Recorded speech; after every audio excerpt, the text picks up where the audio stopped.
大家好，欢迎来到听书学识。随着数字化时代的迅速发展，我们的眼睛面临着巨大的挑战。今天我要介绍的这本书是由平松蔚老师所撰写的眼科医学博士独家分享保护视力的50个习惯。虽然数字化给我们带来了便利，但同时也给我们的眼睛增加了很大的负担。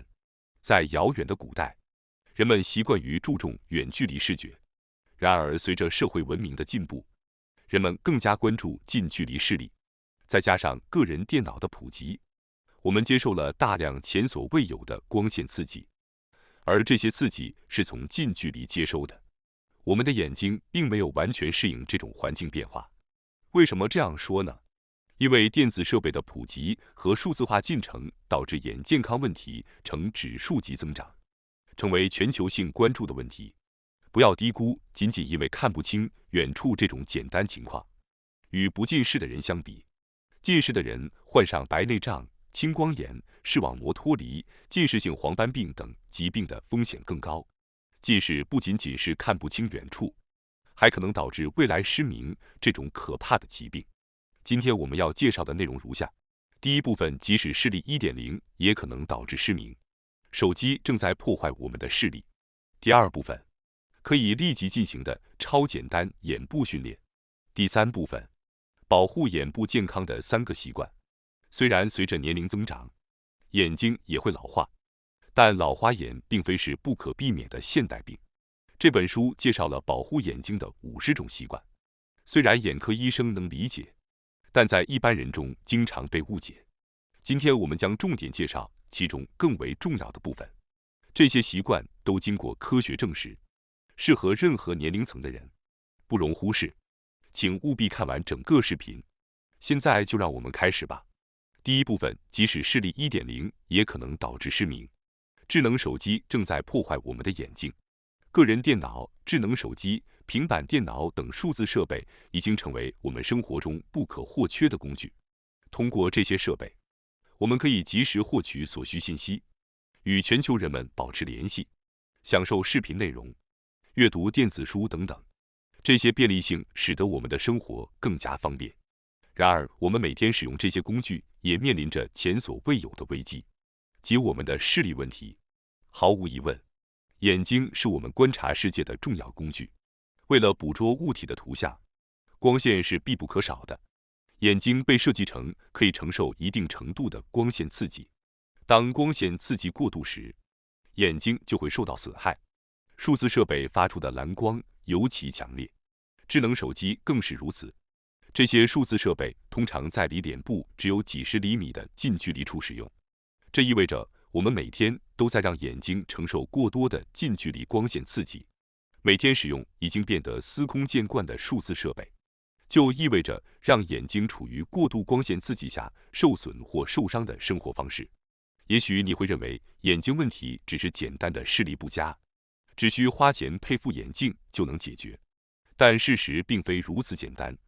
导致这些问题的因素包括长时间室内闭门不出、频繁近距离的看书和看手机等等。在这样的环境下，眼睛会承受过多的负担，导致慢性肩颈疼痛、头痛、疲劳和失眠等不适症状。有些患者因为头痛而去看神经外科医生，但通过养成良好的眼睛护理习惯，症状就会明显改善。这样的例子并不少见。此外，眼睛还与自律神经的活动密切相关。明亮的光线刺激会促使兴奋的交感神经活跃，但在理想情况下，应该是控制人体的副交感神经保持主导地位。比如，晚上使用智能手机等设备时，会受到强烈的光线刺激，导致自主神经失调。这种刺激会使神经兴奋，导致难以入睡。如果这种情况每天积累，就可能引发失眠。自主神经失调和生活节律紊乱也可能是心理问题的根源。忽视眼睛健康也容易对心理健康造成损害。此外，正如之前提到的，近视者患上白内障、青光眼、视网膜脱离、近视性黄斑病等眼部疾病的风险较高。这些疾病都属于严重的眼部问题，可能导致失明。考虑到这些因素，不能简单的认为近视只是影响看远处。许多人常常陷入的一个误解是，因为视力很好就认为自己的眼睛很健康。事实上，视力的高低并不完全反映眼睛的健康状况。就好比，尽管博尔特能在100米比赛中跑出9秒的成绩，但并不意味着他完全不会生病。健康管理非常重要，即使是拥有惊人能力的人，如果忽视健康管理也会生病。视力也是如此，无论你的视力有多好，能看得多远，都像是100米赛跑所体现的运动能力之一。就算一个人的视力达到了 2.0， 但如果不注意眼部保健，就可能导致眼部疾病甚至失明。因此，不能简单的因为视力好就认为眼睛健康，甚至在前一刻还能看到 1.0 视力的案例也很常见。在日本，导致失明的主要原因是青光眼，其次是糖尿病视网膜病变、视网膜色素变性和老年性黄斑变性。这些疾病导致眼睛健康逐渐丧失，但视力却并不会立即下降，直到末期才会急剧下降。另外，眼睛是身体中最早老化的部位之一。由于这个原因，许多人因为年轻而不愿意承认自己可能会患老花眼，他们不愿意承认老花眼的迹象。在坐诊那里就诊的许多患者也曾因不愿意接受老花眼这个事实而不想采取任何措施。然而，这种做法实际上是适得其反的。近视、远视、散光等都需要配合适合眼睛状态的眼镜，老花眼也是如此。随着年龄增长，戴上适合眼睛状态的眼镜可以更好地利用视觉功能。那么，应该选择什么样的眼镜呢？虽然我们通常提到老花眼就会想到老花镜，但更准确的说法是建议尽早开始使用远近两用眼镜。为什么要尽早呢？因为等到老花眼情况严重时，再开始使用强度较高的远近两用眼镜，适应期会变得更加困难。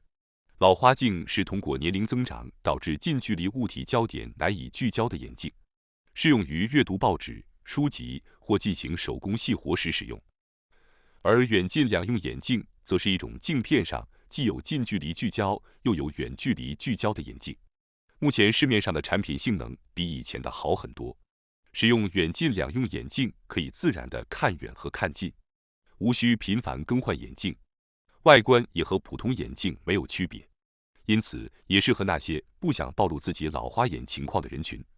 视力衰退和老花都不是危及生命的疾病，那么该如何预防眼部疾病，或者如何延缓因年龄增长而导致的老花进展速度呢？想象一下，现在看起来理所当然的景象突然变得模糊不清。谁都希望保持眼睛健康。现在我想介绍一些能提升视力和维护眼部健康的具体生活习惯和训练方法。这些方法基于科学研究，不仅适用于近视、远视等常见眼部问题，也对老花这种看似不可避免的现象有一定效果。为了维持生活品质，请尽早采取这些方法。接下来进入第2章，立即可行的超简单眼部训练3种选择。在了解了数字时代对眼部的风险之后，本章将介绍保护我们眼睛健康的简单训练方法。其中，立即可行的眼部训练方法之一是使用1000元钞票水印进行透视训练。这是保持眼睛健康的第一步。我们眼睛接收到的图像信息会在大脑中被转换成电信号进行处理。换句话说，我们并非直接用眼睛观察事物，而是通过大脑来理解事物。眼睛可以被视为连接外界和大脑的窗口，它的角色是向大脑传递关于所见事物的信息，而我们如何理解这些信息，则取决于大脑的信息处理能力。因此，即使眼睛接收到清晰的图像信息，如果大脑的处理能力有限，我们也无法清晰地理解事物。反之亦然，即使眼睛接收到模糊的图像信息，如果大脑的处理能力强大，我们也能更清晰地理解图像信息，甚至比音频信息更为清晰。这就好比使用手机拍摄的照片，在经过图像处理应用程序修正后，使图像更加清晰一样。这个比喻可以将眼睛比作模糊拍摄的相机图像，而利用信息处理功能的应用程序，则可以使图像更加清晰。即使眼睛功能下降，只要大脑的补偿功能足够强大，我们依然可以看得清楚。下面我将详细介绍具体的训练方法。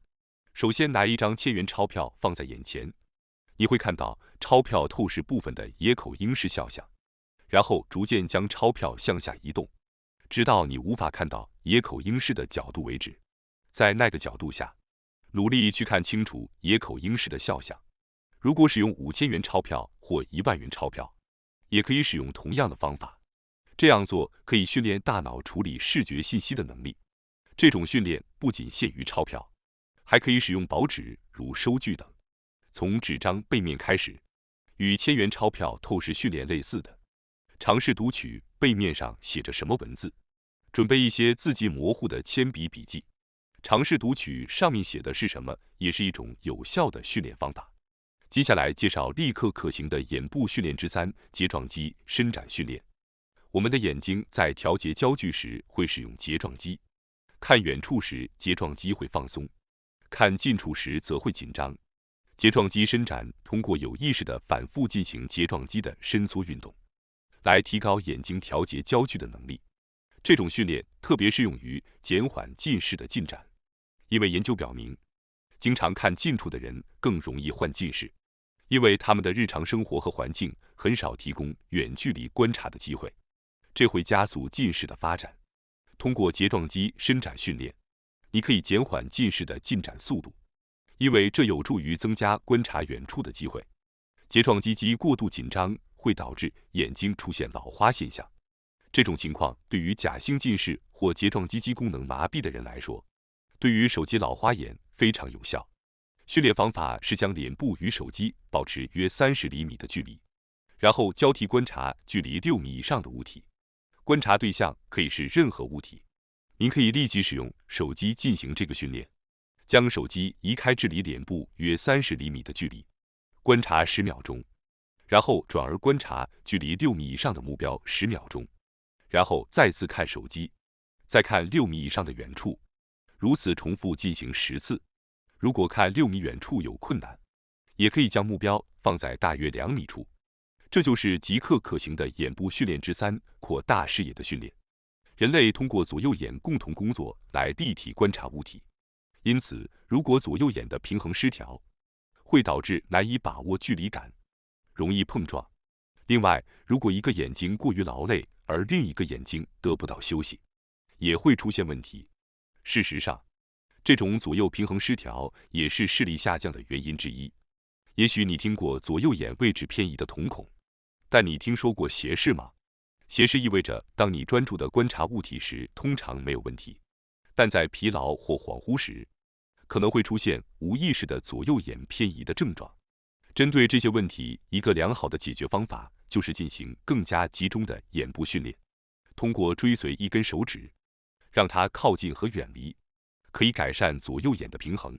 首先，将一根手指放在左右眼中间位置，然后保持眼睛对准手指，伸直手臂并将手指远离眼睛，接着逐渐将手指靠近左右眼中心。如果手指变得模糊，再将其远离眼睛。请重复这一系列动作约10次。在眼部训练之后，接下来介绍在家中可实施的语物法。在眼科进行视力检查时，睫状肌如果过于紧张，就无法准确测量视力。因此，为了放松睫状肌并重置调节焦距的功能，会让患者的眼睛暂时处于云雾中的状态，也就是通过眼睛的远近调节来进行的一种眼部训练方法。这个过程被称为云雾法。通过使用在100日元商店购买的老花眼镜，在家中进行调整以适应的方式，可以实施这种方法。这种方法原本是眼科医生进行的一种操作，实际操作后，你会发现视野变得模糊，周围环境变得难以看清。这时会发生什么呢？睫状肌会放松，不会努力调节焦距，这对于缓解眼部疲劳和老花眼有很好的效果。这个方法非常简单，只需要准备一副度数适中的老花眼镜，可以是100日元店购买的任何一种款式。通常戴眼镜的人会在眼镜上方再戴老花眼镜，而使用隐形眼镜的人则会保持隐形眼镜的状态下戴老花眼镜，然后在这种状态下看超过2米远的地方，仅仅这样就可以达到非常好的效果。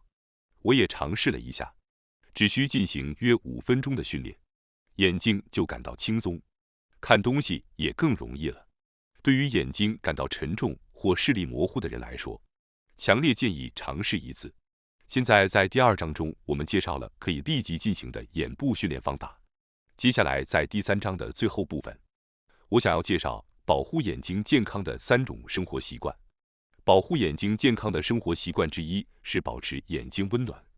为了保护眼睛健康，保持眼睛温暖非常有效。接下来我将介绍2种保持眼睛温暖的方法。但在此之前，有几点需要注意。首先要说明的是，保持眼睛温暖并不会提高视力，眼球直径增加才是造成问题的原因。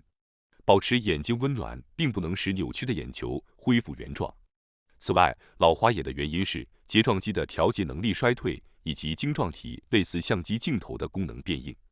因此，即使保持眼睛温暖，也无法使睫状肌恢复年轻或晶状体变得柔软。那么，保持眼睛温暖的效果是什么呢？首先是改善血液循环，从而减轻眼睛疲劳。对于因过度使用眼睛而导致的假性近视者来说，保持眼睛温暖会立即感觉视力更清晰。此外，与健康眼睛相比，干眼症患者的实际视力更容易下降。所谓实际视力，并非瞬间测量的视力，而是连续测量的视力。视力会随着1天中的时间和眼睛使用方式的不同而变化。大家是否经常在长时间使用电脑后感觉视力下降？如果有这种感觉，那么实际视力可能已经下降了。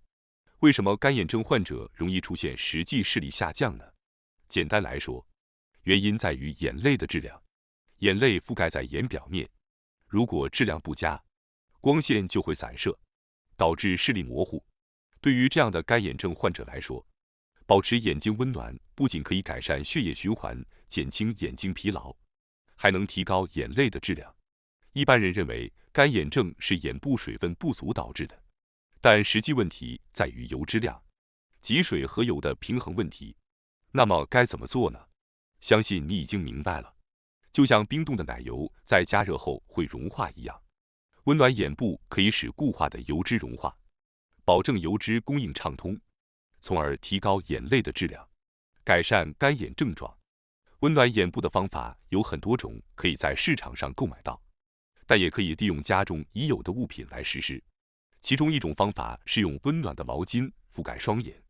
首先将毛巾稍微湿润并拧干，最好是水不滴落为宜。然后将毛巾放入微波炉中加热至约40摄氏度。40度的目标是温热，但不要太热，以至于无法触摸，但也不要过于温和。使用600瓦的微波炉，大约需要40秒才能达到40度。在加热过程中，要注意避免温度过高而烫伤手部。请做好准备，将毛巾加热到合适温度后，将其折叠成刚好覆盖双眼的大小。闭上眼睛，将毛巾放在眼皮上，保持静止1分钟到5分钟。如果担心温度下降过快，可以在加热后用保鲜膜或塑料袋包裹，这样可以延长保持温暖的时间。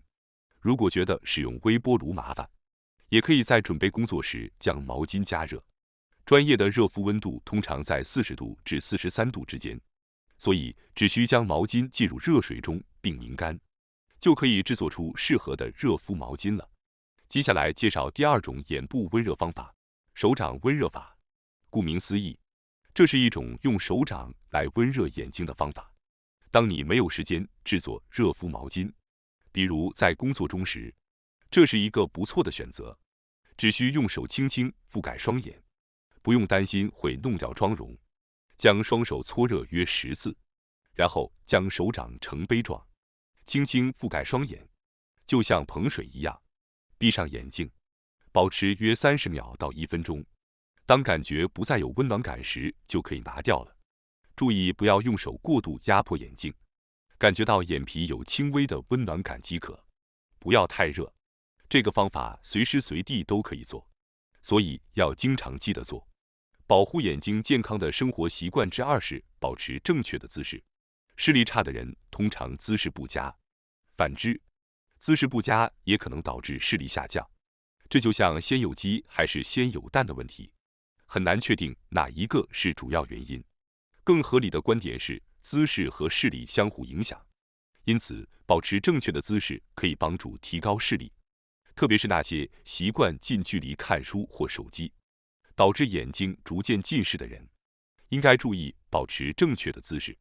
躺着看书或使用智能手机并不是一个良好的习惯，因为无论采取何种姿势，眼睛和手机之间的距离都会很近。正确的姿势应该保持一定距离，并且尽量保持眼睛与屏幕的高度相同。保护眼睛健康的生活习惯之3是晚上避免使用手机。造成眼睛疲劳的主要原因之1是光线，尤其是蓝光。许多人误以为只需关注蓝光，但实际上白光中也含有蓝色成分。适量的光线对眼睛并无大碍，但在不合适的时间过度暴露于大量光线下，会对眼睛造成伤害。特别是在黑暗的环境中使用智能手机对眼睛非常不利。在暗光环境下，眼睛的瞳孔会扩大，这是为了让更多的光线进入眼睛，以便看清物体。因此，瞳孔扩大意味着眼睛接受到更多的光线。如果暴露在强烈的蓝光下，会有更多光线进入眼睛。晚上尽量避免在强烈的蓝光下使用电子设备，对保护眼睛健康至关重要。在白天阳光刺眼的地方使用智能手机时，对眼睛的损害情况更加严重。不过，在黑暗环境中使用智能手机对眼睛健康来说也是绝对不可取的习惯。如果在睡前受到光线刺激，会影响入眠，并导致睡眠质量下降，夜间多次醒来，影响熟睡。如果有在睡前使用智能手机的习惯，请务必为了自己的眼睛健康而停止。由于时间关系，无法一一介绍全部内容。本书中提供了许多对眼睛健康有益的方法，希望这些方法能够帮助大家更好地保护眼睛，提高生活质量。让我们共同努力，远离对眼睛有害的习惯，拥有更清晰、更舒适的视觉体验。感谢大家长时间的倾听。感谢大家收看今天的节目。如果你喜欢我们分享的内容，记得点赞、订阅并开启小铃铛通知，第一时间获取我们的更新。在下次的节目中，我们将继续为大家分享更多有益的书籍。再次感谢大家的支持，我们下期再见。